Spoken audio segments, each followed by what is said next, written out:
Welcome to my Studio Chronicles. Today I'm going to be featuring tools. Today I pulled out a really old box of Caran. They're Neocolor II Aquarelles. They were such a big deal back when I got these, and it's probably been 20 or more years ago. So, I used them a little bit when I got them, and I'm going to be showing exactly how I feel about these. I thought I'd give them another chance. And what I wanted to do is do the same sketch, watercolor sketch, with these. And then I'm going to be doing a similar sketch with Daniel Smith paint sticks. These are watercolor sticks. I've had these forever too, and it had been a long time since I've used either one. So watch me compare the two and see what you think. Okay, I'm pulling out my Daniel Smith sticks, and the colors on the labels are familiar to me because I've been painting with Daniel Smith paints for quite some time. When I bought these, I wasn't as familiar. I've had a lot of miles in the saddle with Daniel Smith paints. They are my go-to paints for landscape painting and flower painting because they offer such gorgeous, gorgeous greens in particular, and then the quinacridone pinks and purples and beautiful glowing colors. But here, primarily, I'm using sap green, which is my go-to color. I will say, unfortunately, they don't carry the other favorite green of mine, which is a deep sap green, and I just really wish they did, because that's how I usually get my darks in the shadows of the landscape. But I'm using here an undersea green for the darker green. It's a beautiful green as well, but sap green is primarily what I'm using. And these colors look familiar to me because I use them in my Daniel Smith watercolor palette. So I'm building this painting, or this sketch. My original idea was to do one of my real quick sketches, tear it up, and reconfigure it or compose a better composition in my sketchbook. But I kind of forgot about that and just went to town trying to concentrate on the properties of my watercolor sticks. I'm planning a trip in a week or so, and I want something easy to grab and take with me to have a little bit of sketching materials. I will be away for about a week visiting my mother. She's 95 years old up in northwestern Pennsylvania. I'll be visiting my sisters as well, and it's very cold up there, so I will probably be painting indoors most of the time. There's no plein air painting in February in Bradford, Pennsylvania. So I thought maybe it would be something I could take some watercolor sticks along and play with them in my sketchbook. So far so good. I like the textures that I can build up. Now I'm going to put some of my quinacridone colors, and these are as beautiful as the quinacridone Daniel Smith paints out of the tube. They're a little bit creamy when I dip them into the water.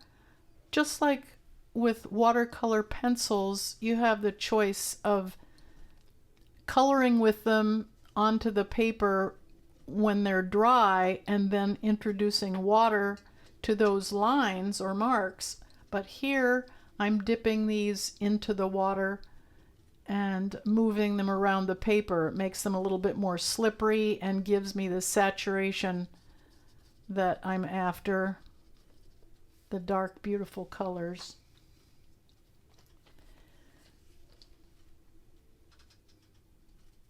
I'm building up this painting having fun. I'm still trying to decide, though, if there's a need for these sticks when I can take my paintbrush out, dip it into my my little palette, and get color as saturated as these sticks are. They're a little bit sticky to use, and once they're wet, I kind of have to be careful of them, and I put them in this little case, these little cases that I bought, but I have to leave them open so that they don't mold in there. I wouldn't want them to mold. So, you know, I'm just not sure that they're all that handy. This is just my opinion, of course. You may really be delighted with them. When I first bought these, they were list price and pretty precious. I don't know if that's the reason I stuck them away. I don't know. I think I paid more than $20 per stick for these initially. So I like to build up darks, a place for your eye to go. I like the sensation of feeling like I'm looking right deep into the stems and undergrowth of a garden. My face to face with the stems and undergrowth, and I like the shaded aspects between the stems. So I'm putting some darks in there. I was coloring those with drier sticks, and now I'm moving the paint around. I have kind of a stiff brush here, and that helps me kind of settle in some of the colors and slightly calm some of those marks. I'm doing the same with the petals of the flowers.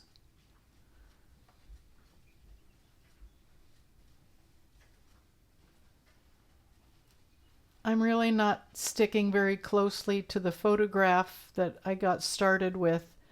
The point was certainly not to be photorealistic here. It was just a jumping off point, and I really like that photo reference because it has such beautiful colors. I think those are stock, and I can't remember where I photographed those. It may have been France, but can't remember.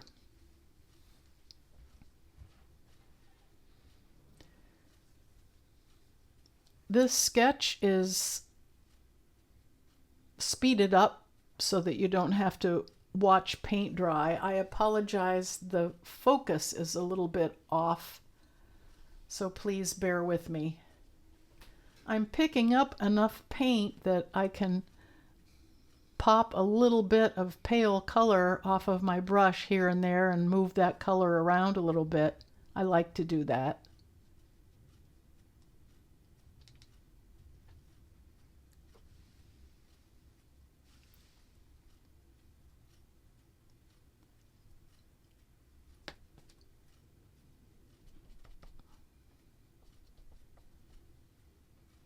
I think those are asters or something. They have that feathery kind of look to them.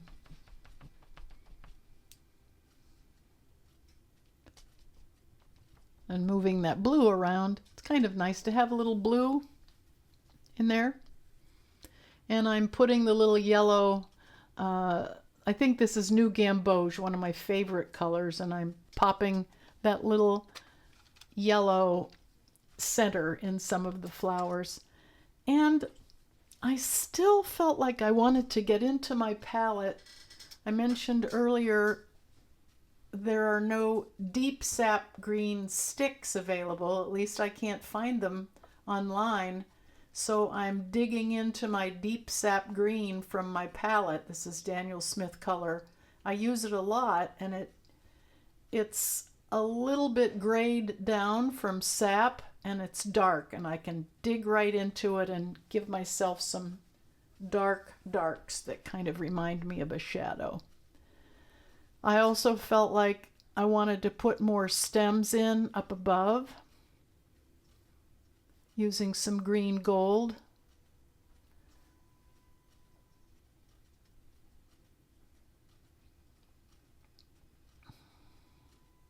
It's nice to put some green up in the top part of the composition, because certainly flowers have green in lots of places in addition to their leaves and stems.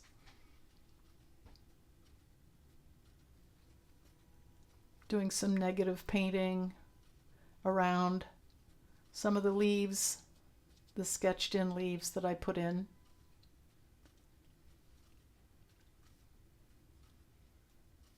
Still wanted more stem.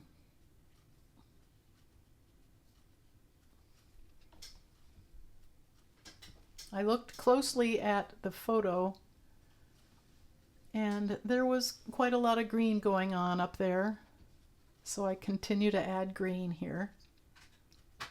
I'm pretty happy with the colors. They're true artist quality pigments for sure.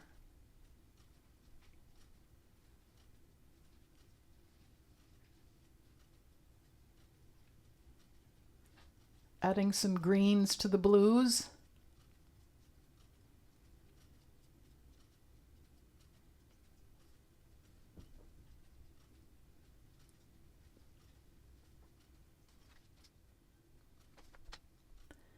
So now I'm getting my Caran colors out.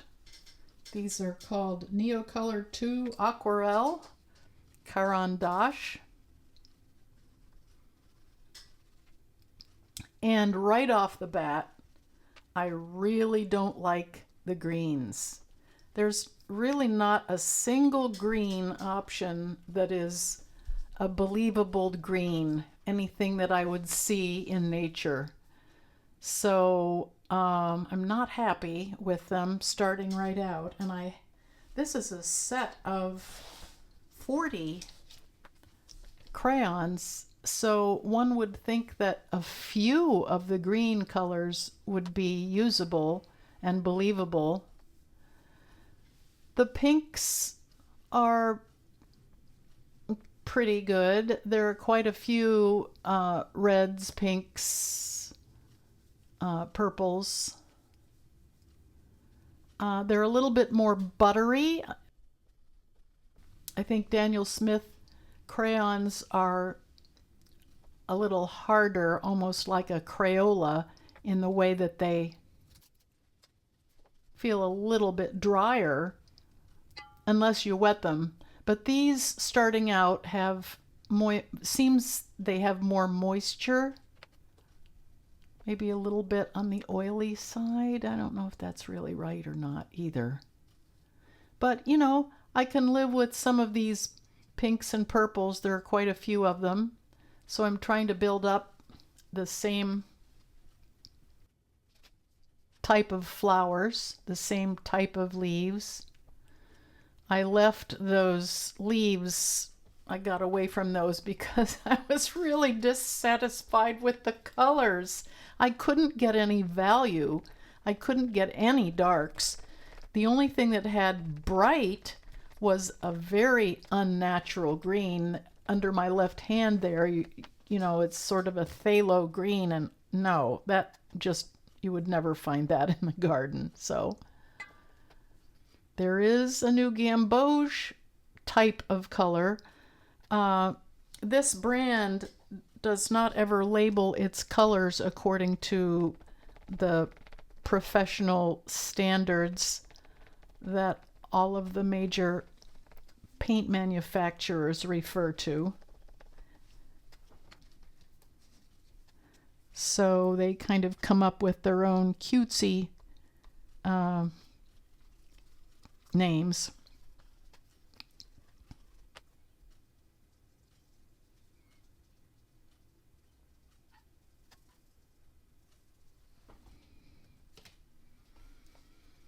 Okay, well, these kind of remind me of something that a grade school student might make. These colors. I'm going to, if you stick with me though, I'm going to be continuing with this to a point where I'm almost satisfied with it as a composition, because once I sort of tear my hair out with these colors, I go back to my Daniel Smith palette. Well, most of these paints are Daniel Smith. I have created this palette myself. It's just a small traveling palette which I use when I'm out and about, when I'm traveling.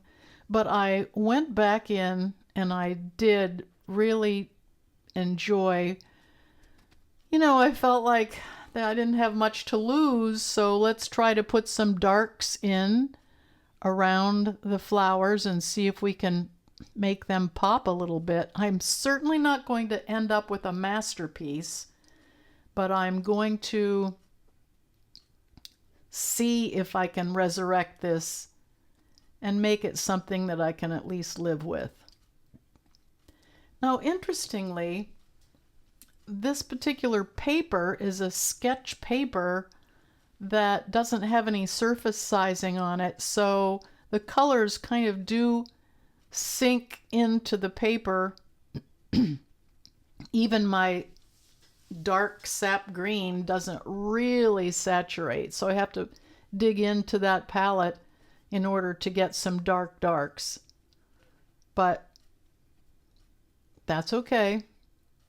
I'm using the same paper with both types of drawing watercolor sticks. So I don't mind going back in and adding more darks. If I squint, I can tolerate this painting. This is the Caran painting. This is the Daniel Smith painting, or sketch, I should say. And here they are side by side. So the left one is Daniel Smith. The right one is Caran. Do you have a favorite? Let me know. Thank you for watching. If you're interested in classes, virtual classes or in person, if you would like to hear from me, I will put my contact information below. I hope you'll subscribe to my YouTube channel. I love to hear from you. Let me know if you are inspired. Thank you. Bye-bye.